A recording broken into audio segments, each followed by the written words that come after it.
If you feel lost, watch this. It will change everything today. We're going to talk about a feeling that I believe many of us have experienced but rarely put into words. Have you ever woken up one morning and realized you're no longer excited about the job you once loved? Or that meal you used to crave suddenly tastes just ordinary? Or even a night out with friends, still fun, but it doesn't wash away your worries the way it used to. Everything around you looks the same, but something inside you feels different. You're not exactly sad, not exactly happy either, just flat, like you're standing still, running in place, while life keeps moving forward. You feel stuck. If you're nodding along right now, I want you to know something very important. That feeling isn't bad. It doesn't mean you failed or that you're a negative person. In fact, it's a signal, a powerful signal from deep within you saying, hey, we're ready for something new. Feeling stuck isn't a hole that swallows you up. Think of it instead as a step that's waiting for you to climb onto the next level of your life, a new version of yourself. So the real question is, how do you step up onto that stair? How do you begin when you don't even know which direction to take? In today's episode, I'm going to share with you a very simple 4-step formula. These 4 steps don't require you to change the whole world, make huge decisions, or create complicated plans. They start with tiny, easy actions, small enough to do right now, that will help you slowly find your way forward. Together, we'll explore how to turn that stuck feeling into the very first step of an exciting new journey. And if you're ready, hit that follow button because our journey starts right now. Alright, the very first step on this journey, before we try to figure out anything complicated, is to quiet the mind. If you want to see clearly, the noise has to come down. Picture this for a second. You're searching for a key you dropped somewhere in your room. But the room is a mess, the light is dim, and the TV is blasting at full volume.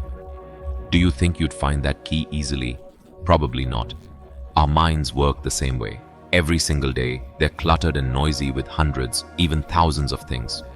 Notifications from Facebook, texts from friends, work emails, endless short videos online, and news that stirs up worry.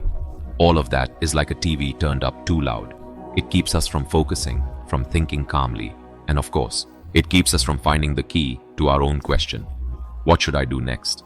Many of us are afraid of silence. When there's nothing to watch or listen to, we get restless. We're scared of sitting alone with our own thoughts. But here's the truth. The most important answers never shout. They only whisper. And you can only hear that whisper when the world around you is quiet enough. So the first thing we need to do isn't to think harder. It's to create silence. Even just 5 minutes of quiet gives your mind a reset. It's like switching off that noisy TV. It's like clearing a small corner in a messy room. Suddenly, buried ideas and your truest feelings finally have the chance to be heard. Here's the simple 5-minute practice for today. Think of it as a little gift you give yourself at the end of the day. Step 1.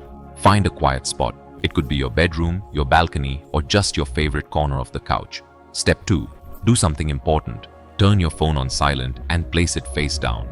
That one small action says, for the next 5 minutes, the outside world can wait. Step 3. Close your eyes and take 5 slow breaths. Inhale through your nose, let your belly rise, then exhale gently through your mouth, feeling everything slow down. Step 4. Grab a piece of paper or open the Notes app on your phone and write short answers to 2 questions. What good thing happened today that I'd like to keep in mind? Maybe a kind word, a tasty meal, or a song you enjoyed. What made me feel drained today that I'd like to let go of? Maybe an unpleasant conversation or a habit of overthinking. You don't need to write much, just a bullet point or 2 for each. The goal is to notice, to recognize what's nourishing you and what's weighing you down. Remember this, clarity doesn't come from chaos, it comes from stillness. Taking time for silence is an act of self-respect. It's how you show yourself that your inner voice matters. And if you're ready to affirm that, leave a comment that says, I choose silence to hear myself. That one sentence is a powerful reminder. You truly deserve those moments of peace. Once your mind has quieted down a little, you'll have the clarity to move into the next step. And this one is about taking a concrete action to make your life feel lighter. If you want room for something new, you've got to let go of some of the old. Have you ever felt like the whole day passed by so quickly, yet nothing truly important got done? So often, feeling stuck doesn't come from not working hard enough. It comes from carrying too many things that don't really matter. Picture this, you're packing for a long trip and you've only got one suitcase. If you keep stuffing it with every piece of clothing, every pair of shoes, every item you might need, the suitcase fills up fast. It gets heavy and dragging it around is exhausting. Worst of all, you no longer have space for the things that truly matter. Life is just like that suitcase. Your time and energy each day are limited. If you keep filling them with small tasks, unimportant meetups, draining habits, or toxic relationships, you'll have no room left for the things that give your life real meaning. The problem isn't that you're weak. The problem is that your suitcase is simply too heavy. And if you want to go further, the first thing you need to do is take out what you don't need. Here's a simple exercise to help. The 1-1-1 rule.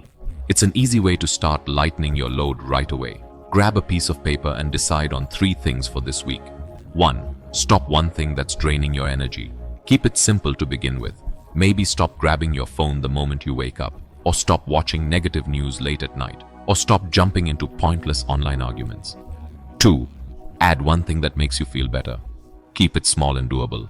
Drink a full glass of water first thing in the morning. Take a 7-minute walk around your block. Read 5 pages of a book each day. 3. Keep one good habit you already have. This one matters because it reminds you to give yourself credit. Maybe you already call your parents on the weekend, or you prepare yourself a healthy lunch. Whatever it is, keep it. See how simple this is. We're not trying to change the whole world in a day. Just 3 small choices. Stopping one bad habit frees up some energy. Adding one good habit gives you a little more energy. And keeping one existing habit reminds you that you're already doing something right. Remember this. A lighter life doesn't come from adding more. It comes from needing less of what doesn't matter. Letting go is not weakness. Letting go is strength. It's proof that you know what truly matters. And if you're ready to affirm that, leave a comment that says, "I choose to let go so I can feel lighter." Writing those words is a powerful way to strengthen your commitment to clearing space in your life. Once the load feels lighter, you'll notice you have more energy to think clearly. And now it's time to choose a direction that truly fits you. The right path isn't the one other people say is right. It's the one that feels right for you. This is one of the biggest mistakes many of us make. We pick a job, a field of study, or even a lifestyle based on what we think we should do. I should take this job because it's stable and pays well. I should study this major because my parents want me to. I should get married and have kids because everyone else my age is doing it. But when you do something only because you should, you burn out fast. Why? Because you're trying to walk around in shoes that don't fit. No matter how beautiful those shoes are, if they don't fit your feet, they'll hurt, and you won't get very far. On the other hand, when you do something that's truly aligned with who you are, you feel energized, even if the work itself is tough. That's the power of alignment. A path that's a good fit should meet 2 conditions. First, it matches your values. Does it actually mean something to you? And second, it matches your reality. Does it make sense for where you are right now? So how do you know if a path fits? Here's a quick 3-question check. Think about 1 or 2 directions you're curious about. Maybe learning a new skill, starting a side project, or shifting a lifestyle habit. For each option, ask yourself these 3 questions and answer with a simple yes or no. 1. Does this align with one of my core values? First, you need to know your values. Pick 3 that matter most to you. It could be family, creativity, stability, helping others, or growth. Does this choice connect with at least one of those? 2. Do I have clear time in my week to actually do this? Be real here. Don't just say, "I'll try." Look at your calendar. Can you carve out even 20 minutes a day for it? 3. Do I already have the tools or resources to start right now? The first step has to be easy. If you want to draw, do you have paper and pencils? If you want to run, do you have a pair of shoes? Don't let missing complicated things stop you. Now look at your answers. If you have 2 or more yeses, keep that option. It's worth trying.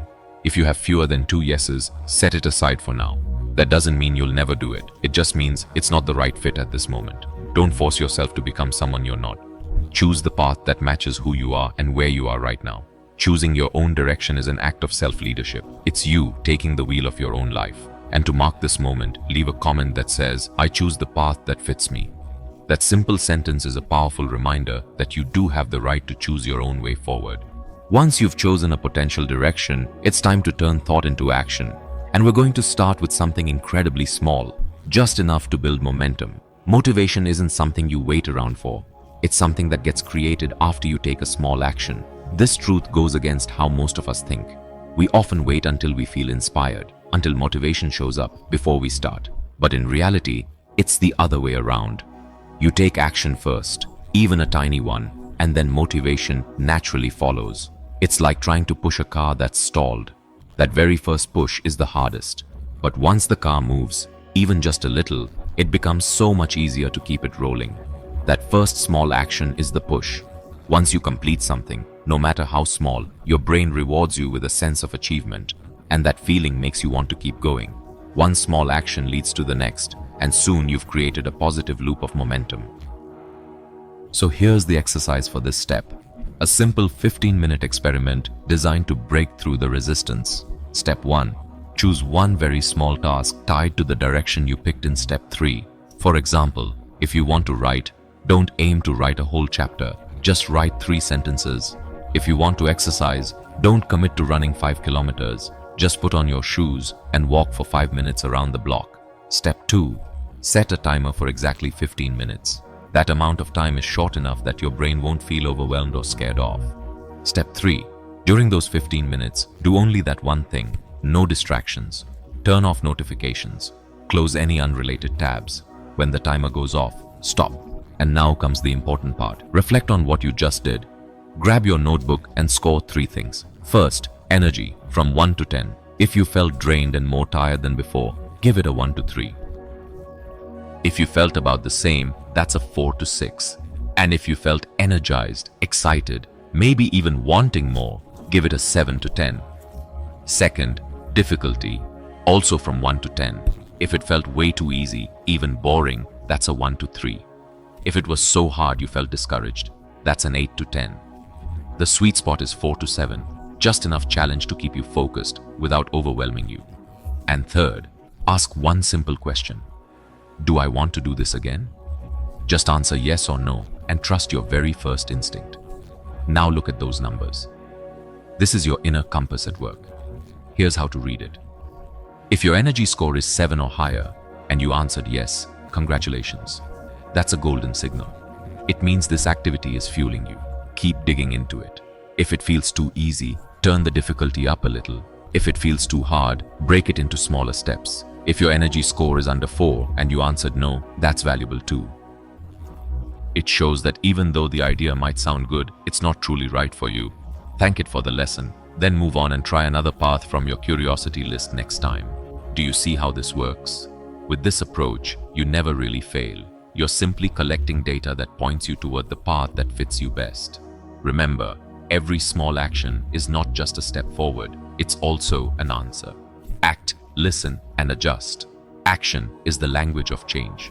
And even one small action proves you're serious about your journey. To honor that step, write in the comments, I take small actions to create big change. Let those words remind you of your own power, especially on the days when hesitation tries to hold you back. So now you've got in your hands a simple 4-step formula you can use anytime that lost feeling shows up. Every time you feel stuck, just run through this formula again. Big changes in life don't come from one giant decision. They come from repeating small, steady actions over and over. Each time you loop through this formula, you'll feel clearer, lighter, and stronger. Here are the 4 words to remember.